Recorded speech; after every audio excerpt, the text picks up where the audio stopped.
Hi folks, you're with Tacitus Today, your pushback channel, and thank you for joining this audio live stream. In this essay, I'd like to talk about helping a friend. I've known this guy for quite some time, and he's definitely not a practical or handy or mechanically minded guy, far from it. And his equally sort of, I don't know, what would you call it, uncoordinated 18-year-old son. He's about to go to college, and he asked me would I help him buy his first car, and so he knows I'm sort of reasonably au fait with these sort of things, and I do a lot of work on my cars, and so anyway, so that was how it came about. I actually did something similar a couple of years ago, so it's kind of a bit of a repeat thing for me, but so I just wanted to talk about this because a few things came out of it. One was this kid knows nothing. I don't think he knows, the difference between the wheel of the car on the road and the steering wheel. But anyway, I said, okay, what sort of car do you want to buy? We talked about that a bit, so we settled on a couple of things, and then I said, okay, well, let's go on to the, there's quite a lot of online car sales type boards there, so we got onto those, did some searches, and came up with a short list that he was happy with. And so we thought, okay, well, I'll show you how to make a phone call. So this is how you call up, and he's pretty naive, this kid, but this is how you call up. This is what you say, and when they say this, you can learn that, or you respond to it. So I went through it. A bit of an education process for him. So anyway, I called up this is letting him, hear me doing it, so he gets the idea. So I called up the first place, and from the shortlist that the kids sort of selected, and said, okay, well, we'd like to, and picking the places, the shortlist, the places that are closest to us here. So okay, I would like to come and have a look at inspect the car, and I mean, you're going to buy the car, you want to look at it first, for goodness sake. So I asked, could we come over and set up a time? Now, the immediate response, before really going through anything else, the guy who supposedly has the car for sale says, look, I'll have to come back to you because someone's made an offer already on the car, and they say they're coming later today or first thing tomorrow to buy it with the cash. So I want to... so the car may not actually be for sale, and it looks like this guy's going to buy it. So now, if it doesn't go through, I'll give you a call back, and you can come over then. So no, I didn't. So oh yeah, okay, all right then, fine. So I call the second one. What does the guy say? Oh yeah, look, a guy's just made an offer on it. He's just made an offer, and so I'll have to get back to you. I thought, 2 in a row. That's, I mean, the odds. The first one, okay. Second one, not only that it was the same scenario, but he was using the same pattern, it's as if they were both reading from the same script. So I thought, okay, this is starting to look a little bit. Then the third one, and the guy said about the same thing. The fourth one, the guy said, look, I've already sold it, but I just haven't had time to take the advert down. So I actually went through, and now intrigued at this point, just how deep does this deception go? Because it's a fucking deception. Again, they're all reading from the same script, more or less. So so we got through the entire short list of what's supposedly on sale, and it turns out that none of them were for sale, or none of them existed, I think, was more to the point. It is possible that one of them, the guy had just sold it, but again, the spiel, the patter he used to explain it was really the same as the other people were using. So I think that was also. So what we've got here is, and this is quite widespread on the internet, things for sale on the internet. Now it can be or other things, and I'll come back to that in a moment. But it turns out that not a single car on this short list. And this was within 20-kilometer radius or something from where we were, maybe a bit more, 30 kilometers or something. But not one of them was actually for sale. And I don't think any of them existed. You don't go from one to the next to the next to the next and find that all of them are not available. That doesn't happen. The balance of probability of that is millions to one, hundreds of millions to one. But there you go.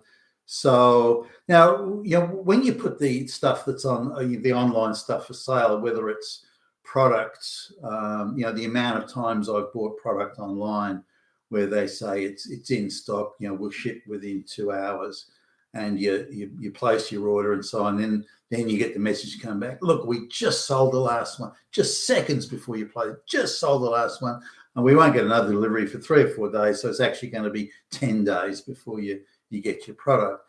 But if you want to cancel your order, there'll be a $10 service fee. So once you've made your order and given your credit card details and everything, you're effectively locked in to some extent, at least. I mean, if it was a high-priced item, then I may change it. But you're locked in. So, oh well, because they were supposed to ship on the same day, you'd have got it 2 days later.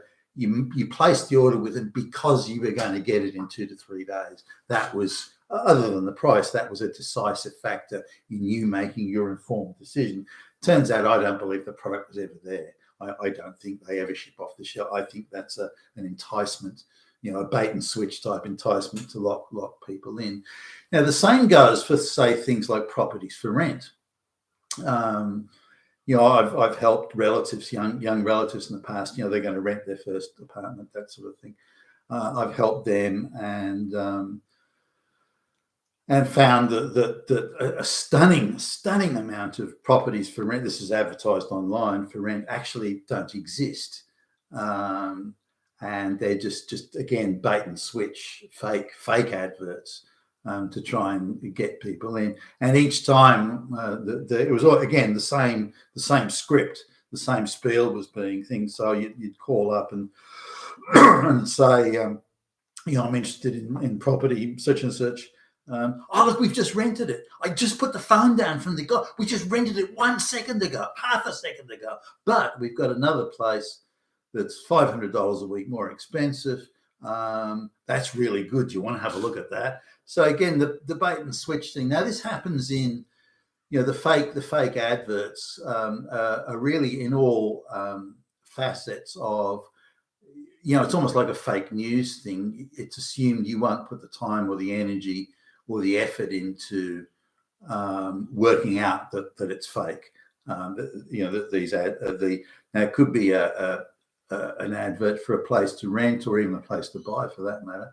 It could be an advert for motor vehicles, as I mentioned a moment ago.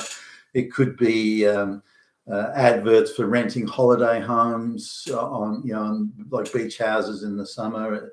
And it could be jobs. The amount of fake adverts. So what's going on here? It could be people who've say been on these dating type websites. They look at the photographs of people and they see all these really, really hot looking people, but when they go out, they'll make, again, like I did with the kid in the cars, when they make up their list of hot people they're going to hit on for a date through the online dating site, they'll find that none of them actually exist, or they'll come back and say, oh, look, actually, I just forgot to take down my profile or something like that. And then that certainly is mentioned to me, that same profile then reappears, but under a different name and under a different sort of profile. They were 5'6" the first time around, and the photograph just comes back as 6 foot and so on, these type of things. And so both men and women, particularly men, by the way, complain quite substantially about these online dating sites that all the hot-looking guys and chicks are all fakes. Now, so we're looking at a situation where any online transaction, commercial transaction, they've got to have a certain amount of an indicator. Look how many cars are for sale on this site. Wow, this site is the best site ever. It's got, they're claiming here that they've got 1,000 million cars for sale. They've got to be the number one site. They look at the amount of cars for sale here. Look at how good the photographs are. I mean, wow. This is the website to go. This is the go-to website for buying used motor vehicles. But the reality is that you know, if the calls I made with the kid are any indication, every single one of the cars on his shortlist was a fake.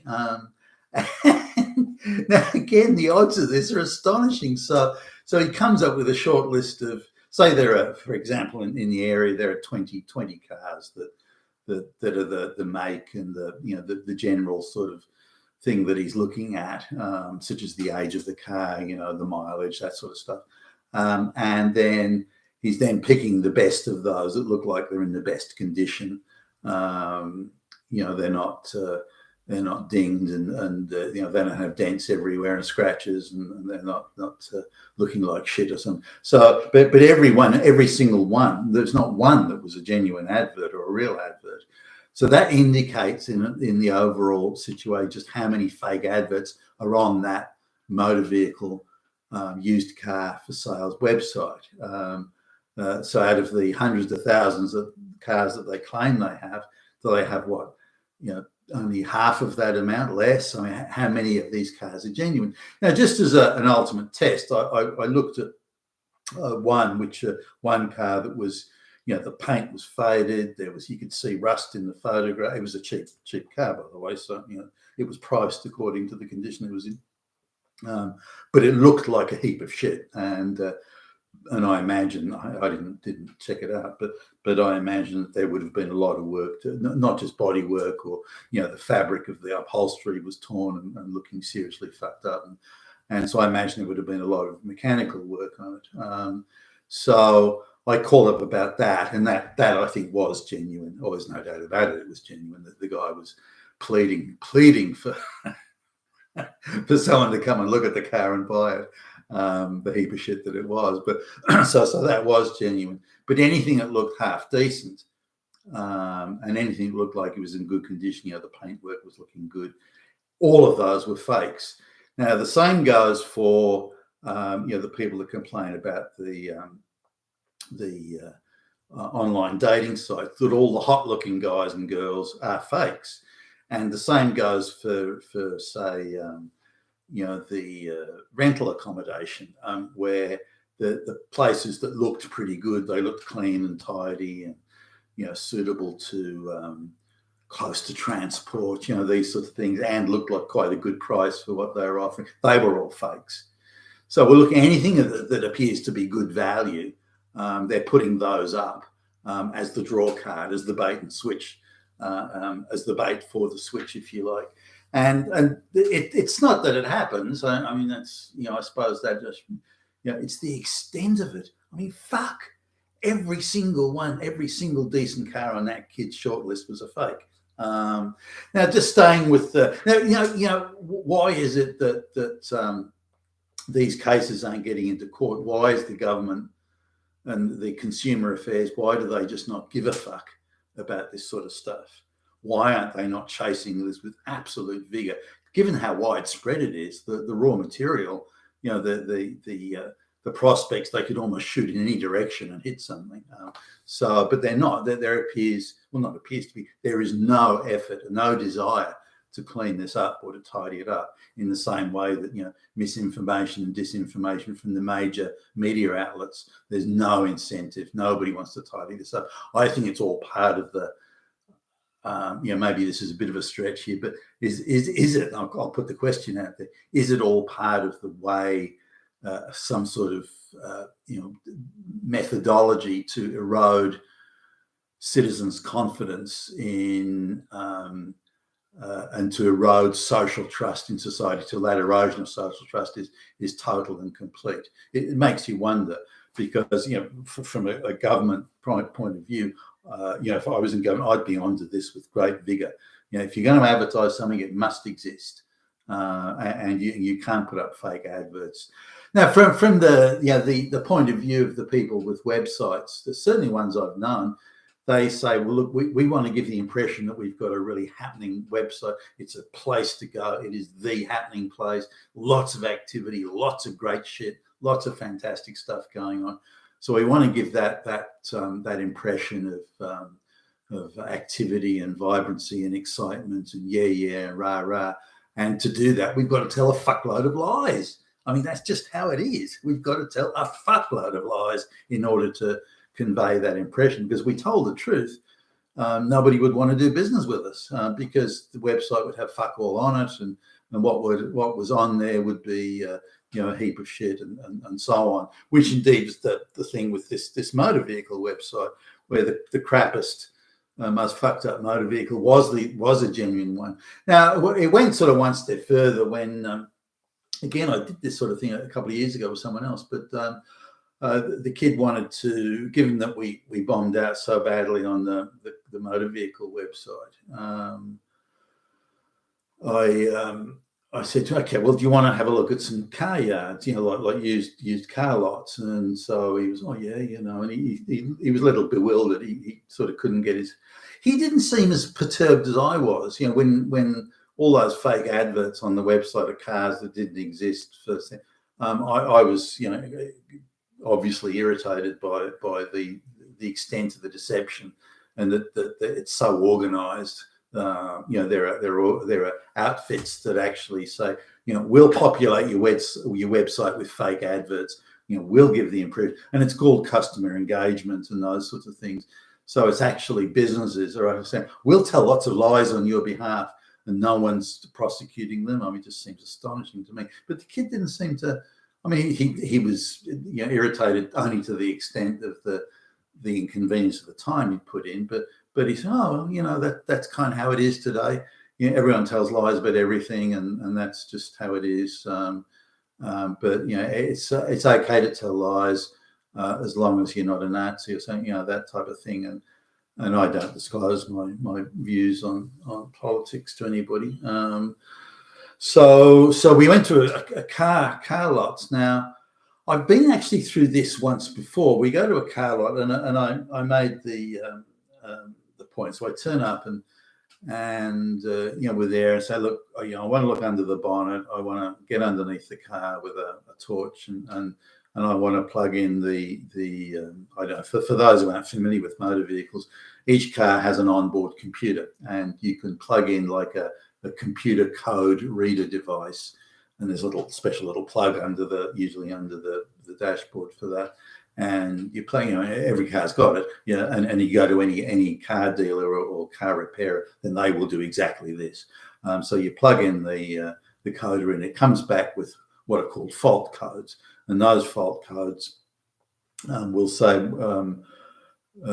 depending on the sophistication of the computer, that they'll tell you what's wrong with the car. Whether it's whether the special sensors that are in the engine and around the place, whether they're not working, could be one, but or what the problems of the car might be, like the oil is low, or the brakes are worn out, or those sorts of things. So I turn up, and I've got all the kit with me to help the kid, and some of the car lots, they just won't let you do it. No, you're not touching anything. No, you're not looking at anything. So my response was, hey, we're coming to buy a car. They're not spending a vast amount. The kid hasn't got a lot of money to spend, a few $1,000 type of thing. But it's okay, we're coming to buy a car. We're going to spend this sort of money. Don't we have the right to inspect the thing? I mean, it's a used item. It's not brand new. And they come with short-term warranties, which are very vague and loosely worded. I don't doubt you could enforce them, but they say, it's got a 90-day warranty, so if there's any problem, then we'll fix it. And okay, yeah, right, sure you will. But they won't allow an inspection, a proper inspection. And so this is something that sort of surprised me, that they straight away became jittery. Like you'd almost, the body language changed to they were, hey, how you going? Yeah, how you doing? Yeah, hey, welcome to our car lot. Look at all these wonderful cars. And you say, okay, well, that one there we're interested in. We'd like to do a good examine. No. I want you off my lot. I want you off my lot. That you get the fuck out off my car lot. And this is this sort of I found a little bit strange, and they pretty much all behaved that way. Now, in one case, which again has happened previously, I just took off the radiator cap. That's where the if you like the water or the coolant is there to cool the engine down as it's operating.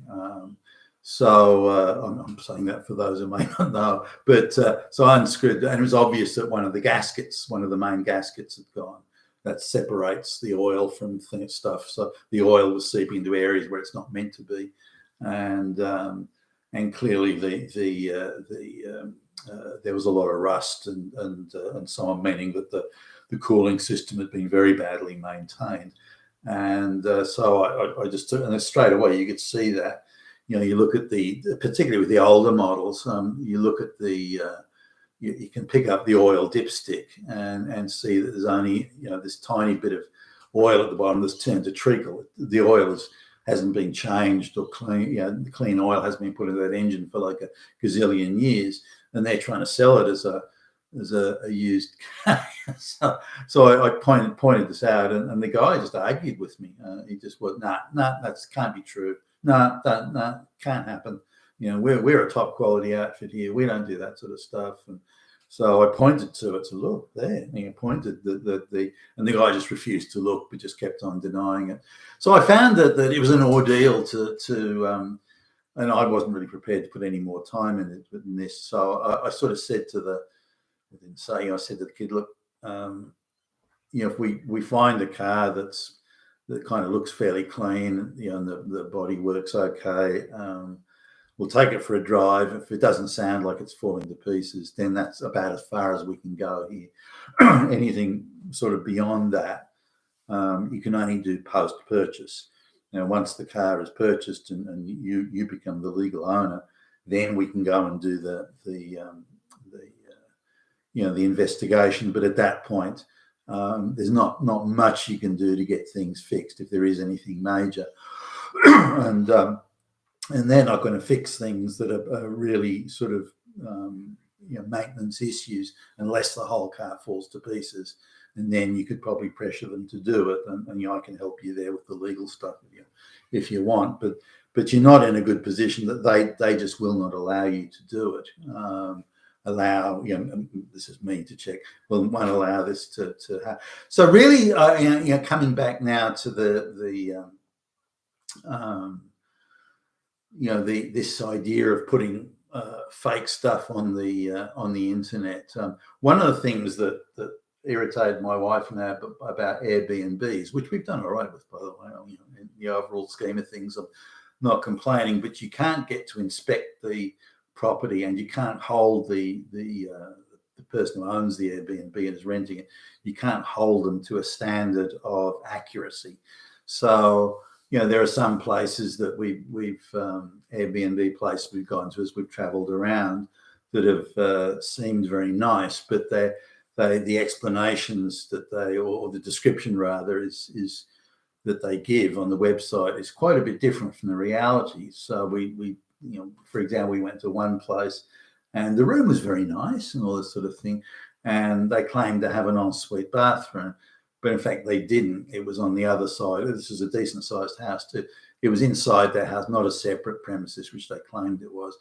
Then you had to walk across the other side of the floor of this decently large house. That's where the bathroom was, and they had no lighting there. So if you wanted to sort of go during the night or so, and also you had to walk through the kids' games room to get to this room. So that it's full of kids playing, fucking computer games, and you got to walk through that to get to the room, and so on.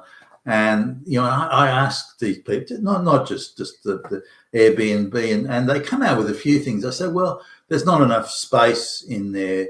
If we put in all the details, we'd be putting in negatives rather than positives, and we want to rent the place, so we put the positives in, and there's just not enough room to cover all the negatives, such as you have to walk through the kids' games room and this sort of stuff, and there's an ensuite bathroom. Well, it is kind of an ensuite bathroom, because it's still on the same floor of the house. No, that's not a fucking ensuite bath. And so their view is that, well, if we tell the truth about it, then we won't be able to rent the place, as an Airbnb rental. We won't be able to rent the place. So what incentive is there for us to tell the truth? The trouble with the Airbnb is you don't know what you're in for until you get there. So only when you get there and you look at the place, go, hold on, that's not how you described it in your fucking advert. Now, some are how it's described and some not. But the majority of them are quite good. But some, they conceal information that was vital to your decision. You're making an informed decision. If we'd known the details, we would not have chosen that Airbnb. And so we've had a go at a few people saying, no, you have to say this stuff. Another one example is nearby parking to the place, but the nearby parking was over 100 meters away. That's not nearby parking, if you don't mind. So the list sort of goes on of it. But any transaction that's conducted on the internet, where buyers and sellers are brought together through an internet online medium, that sort of spot, that moment, that position in the middle is horribly corrupted, whether it be motor vehicles, was I say, sort of rentals or anything else. And the extent of it was sort of brought home, just calling up about cars for this kid, that nearly all the decent cars, certainly, well, not all of the decent cars I called up about were fake adverts. And that's astonishing, for goodness sakes. You've been Tacitus today, your Pushback channel. Thank you for listening.